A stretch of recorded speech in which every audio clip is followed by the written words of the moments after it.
Hello and welcome to this new episode of the Digital Transformation Dialogues in Tune with Digital Evolution.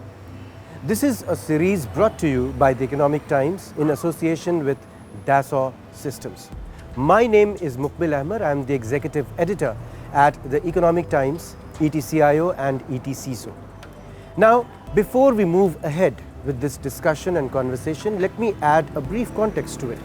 Digital transformation is an imperative today, and enterprises who do not have a sound digital strategy and blueprint risk lagging behind.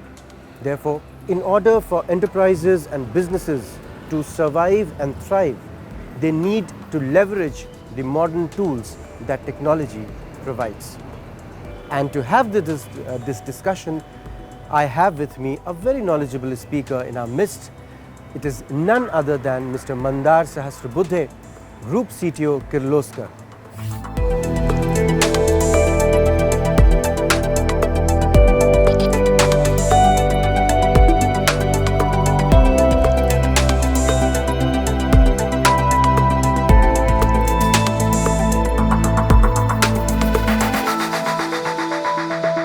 So Mandar, what does digitalization mean to you, and what is its impact across industries, particularly the manufacturing sector?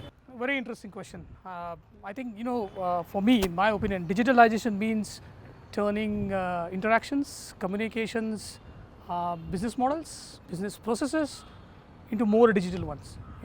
They might be digital, but turning into more digital ones. So if I take an example of, we have come a long way from, cassettes, CDs, DVDs to USBs to a music on demand, right? That's digitalization. And why do we do digitalization? Because then it gives you all the benefits of process standardization, efficiency improvement, productivity improvement. More importantly, you can use the data for using intelligence to have a meaningful actions and insights. I think that is what, digitalization means to me. You asked about how does it impact the industries and particularly manufacturing industries. Since I come from manufacturing industries, understand manufacturing industry is an ocean, right? It's an ocean of business processes, business models. You have varied products. The product complexities are more. Sometimes there are non-standardized processes. So it's an ocean of complexities. Now the hurdle comes if all this works in silos. Now all this creates complexities in terms of compliance issues, non-efficiencies, non-productivity. True. And I think if you deploy digitalization, that would really help to achieve all these direct, indirect benefits. Now direct benefits like, let's say, AI, ML to be used for intelligent decisions. Indirect benefits, of course, like you have an opportunity to change your org structure, change your business processes, standardize them, etc. So that's what I mean, means to me for manufacturing industry.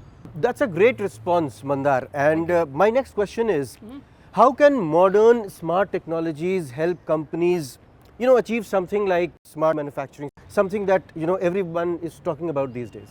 Okay, so I think let's understand this is the era of smart manufacturing. What does it mean? It's the era of cyber physical systems. So it's cyber and physical, both together, working together. Ideally defines that you should have the integrated way of working for all the systems where you get the benefit of the automation. It's actually an ongoing automation of traditional manufacturing practices, if you ask, which means the machine to machine interactions with Internet of Things makes it possible to get the benefits out of smart manufacturing objective, whatever it is. If these technologies, these smart technologies are deployed in silos, they would not give you that benefit. So I think it's very important that these smart technologies, while used, should work in an integrated way. It should not work in silos. If they are automated and if everything works integrated, then you can really get the benefits, which are essentially efficiency improvement. As I said, making the right use of data, because that drives a lot of your business decisions. Also having the capabilities of predictive and prescriptive analysis, which is most important to achieve your business KPIs. And of course, the indirect benefit, as I always say, of standardization of the process. So I think that's how it could help. That's a very, very insightful response, Mandar. Let's have a walk. Thank you, Muqbil. So, you have spoken at length about digitalization, smart technologies, how companies can use it. Now, my next question to you is, You know, in today's day and age, what are the most pertinent challenges that enterprises face, particularly in the manufacturing sector, and were there challenges that you were also facing particularly? Okay, so if you talk about manufacturing industries, they have been facing a lot of challenges compared to other industries, in my opinion. So see, first challenge is legacy systems, because legacy systems wouldn't support these new technologies, and they would need to be upgraded for sure, right? Unless they are upgraded, they cannot support this. True. So that's the first challenge. The second challenge comes in understanding the requirement from the business and designing the right solutions for the use cases, right solutions as well as the technologies, I would say. Okay, now you have designed the right solutions, but then have you got the right modernized infrastructure? Have you got the right modernized security, which is very much important in this these days? The fourth challenge, of course, would be the non-standardized processes, where department works in silos, and that would never give you a kind of integrated data, which you can probably pull into a solution like data lakes to produce the unified dashboards. And fifth, of course, I think budgets. True, true. Yeah. If I talk about particularly my organization, I would say thankfully, we were the ones who were the pioneer of digitalizations. We really started with digitalization very, very early. We were the early adopters of, for example, the ERP way back, and the management has been quite supportive to take these digitalization steps. So I really don't think we faced these challenges. Of course, one or two here and there, but we were lucky. We were lucky enough. Wonderful, Mandar. So, just a follow-up question to what you said. Do you think that, you have been talking about data, and, people say that data is the new oil. Yep. You also spoke about data lakes and all. Would you like to elaborate a little on that? Sure. See, what happens is, non-standardized processes and business process functions working in silos, they produce a lot of data. Now, as you said, data is the new oil, which means, do I have the right kind of data to make intelligent decisions, to do a predictive monitoring, to do a prescriptive analysis? Now, unless these systems are integrated, I cannot get a meaningful insight out of it, right? So there is a need that there has to be a solution which gets the data from different systems, different business models, business processes into one repository. And that's what, earlier it was called data warehouse, now it's called data lake. Why data lake? Because it not only does a function of warehousing, but it also massages the data to bring it to a unified format, which AI ML would understand. And then, of course, using AI ML, you can have any use cases of predictive analysis, prescriptive analysis, achieving your business KPIs to improve productivity, improve revenue, etc., etc. That's a wonderful perspective, Mandar. Let's have a walk at the facility. Sure. Let's try and make this conversation a little more granular. Sure. Therefore, my next question is, what are the most cutting edge digital technologies that are being leveraged by, say, Kirloskar, in order to drive very, very important and significant aspects? For example, speed, agility, innovation, all of that, all factors, which really go a long way in ensuring that an enterprise succeeds in today's day and age. Interesting question. So I said, we are the pioneers. We are the pioneers for digitalization. I'm very proud to say all of our founders and the management, they have been visionaries. The new digitalization era is coming, right? And that's why they started it way back. Now, if I come to your question, let's break it down to certain components. So let's say, if I divide it roughly into your design or engineering, then your IT infrastructure, then your IT security, and then your application modernization. I think these are four major areas, and of course the manufacturing plant, as you say, right? So these 5 areas combined together would give you a kind of a concept of a smart factory, I would say, where everything works integrated as a model factory, from your lead to cash, your trouble to resolve, if I talk about the processes. Now, if I talk about the engineering or the designers would need a product which would give them a facility for agility, which would drive innovation, right? So we have deployed a product lifecycle management and design product. Now that's a very wonderful product. It helps in maintaining the entire product hierarchies, the product lineage, the versions of the product, and also helps my designers to quickly turn their design ideas into the right product architectures and version, and that's very important. While selecting this product, we thought of how do I also combine the automation from an infrastructure perspective, because IT infrastructure, if let's say hosted on technologies in a cloud, it also gives you a benefit of scalability, elasticity, sometimes cost optimization. It depends on the volume, etc.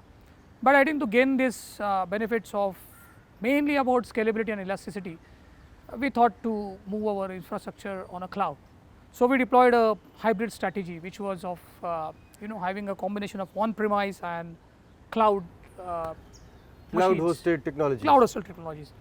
Now, said that, we started with hosting our ERP and PLM on the cloud, and PLM going to the cloud has really helped. The ERP also. I mean, that's given us an edge to move to the next level of cloud, which means I move towards the OPEX model. I move towards the SaaS version of these products. Right now, if you see nowadays, the era is everybody wants to have any device, work anywhere, and this SaaS products help in that.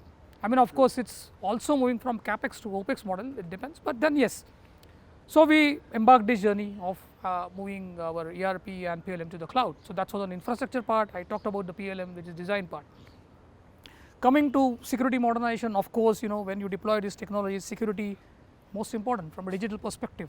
Right now, you could see that you have to monitor the ingress and outgress traffic, which means going out of the organization, coming in the organization, and that's with lieu of a lot of attacks we see nowadays, right? And people being held for the ransoms. So we have the right combination of all security elements into our systems, starting from your device protection to your perimeter security to your network security. If I talk about more about the infrastructure, we also thought of having the capability of software-defined network optimization, which gives me a control, which gives me a visibility. So I know how to optimize my network, which team needs it most, where it is being utilized, how can I control that. So we have also deployed on a network front, we are really digital. When I talk about manufacturing, we have technologies like connected products and connected machines as our theme. So if you see all our products in the market now are completely digital.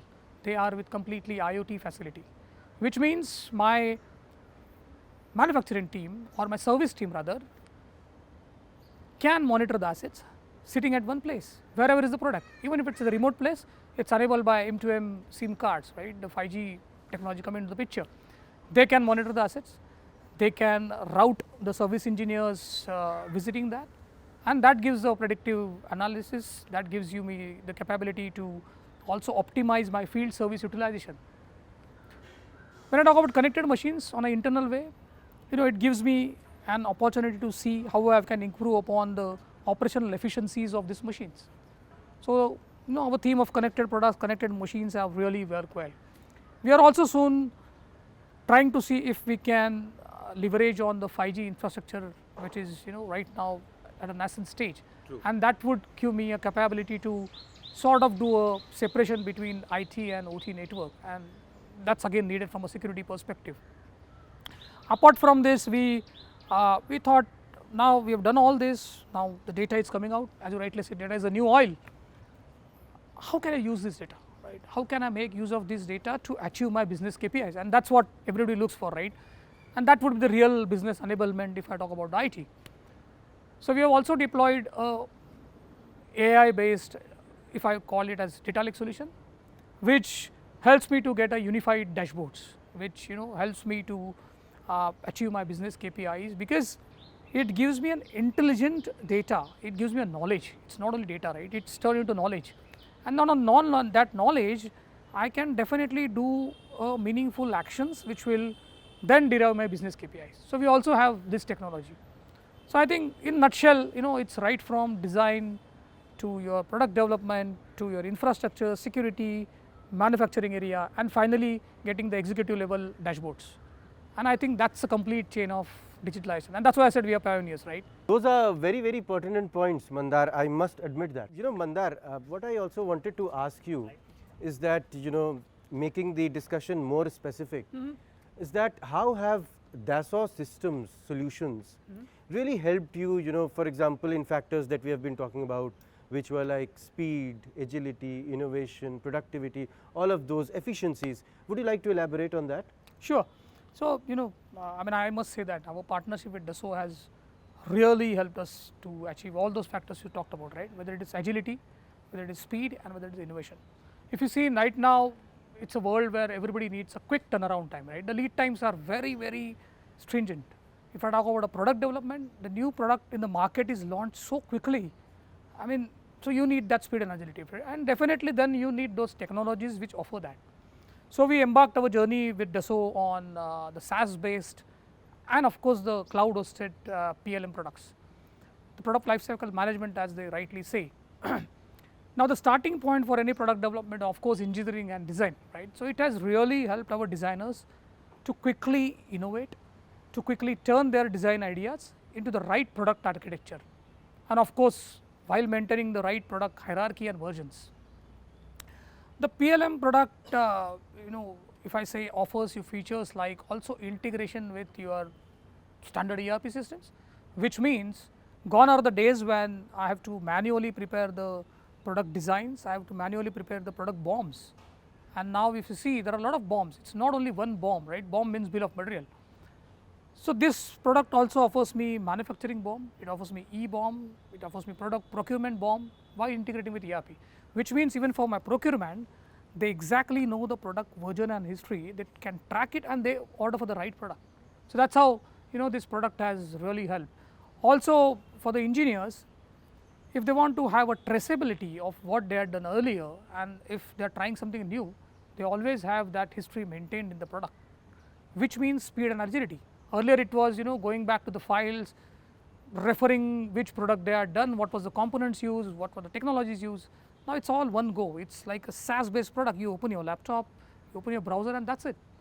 And that's what I mean by speed, agility, and innovation. That's what Dassault has really helped us. And I'm looking for some of the new products which would also extend this capability from now, let's say from design to the manufacturing. So let's say products like MES. Yeah, so that's what I'm looking for, and that's how they have helped. If I can answer, if I've answered it correctly. Yeah, absolutely, absolutely. So I think it's a very encouraging, response that how Dassault Systems have really helped you in achieving your objectives. So to mention also one point, it just came to my mind. It's like it also has helped me on standardization of the process. When you talk about a design process, it's same like your SDLC. It's a product lifecycle management. So there was no standardization of the product lifecycle management, and this product helped me because the modules are inbuilt with those processes, and people have to follow that. And using this process, standardized process, means you are taking out the inefficiencies from the system. You are also getting the integrated data which we talked about, right? True. So yeah, so I think that's how it has helped. Wonderful, Mandar. So really coming towards the fag end of our conversation and discussion here. So the last question to you is, what were the key benefits, objectives that you really derived out of deploying these solutions? Okay, so if I stick to the earlier question and the Dassault products, I think what we have really derived is of course process standardization, which I talked about, right? Having a standardized process across the design life cycle, across the product life cycle management. The second is the boost in the productivity, because it has really reduced the lead time to turn ideas into the real design. The third of course would be in the product design capabilities. With the PLM you get a lot of features and functions where you can collaboratively work with your external stakeholders also. So that's a third benefit, I would say. One more benefit which I observed probably is it's also increased the responsiveness from my service function guys, my service or the field engineers who day in and day out deal with the customers. They now have the entire product lineage and history, which means it's at the tips. They know what was the product, when it was manufactured, what could be the defect in it, because they have the entire design available, they have the entire product lineage and hierarchy available. So I think that was the fourth benefit we have. So yeah, I think these all four benefits, inclusive of speed, agility, and innovation, as we talked about, is what I could say. Wonderful, Mr. Mandar. It has been a wonderfully insightful discussion, and thanks a lot for joining us today. So that was Mr. Mandar Sahasrabudhe, Group CTO, Kirloskar, sharing his very pertinent perspective with us. This brings us to the end of this episode of Digital Transformation Dialogue in Tune with Digital Evolution. This is a series brought to you by the Economic Times in association with Daso Systems. Thank you all for joining us today. Stay tuned for more episodes in this series. Thank you.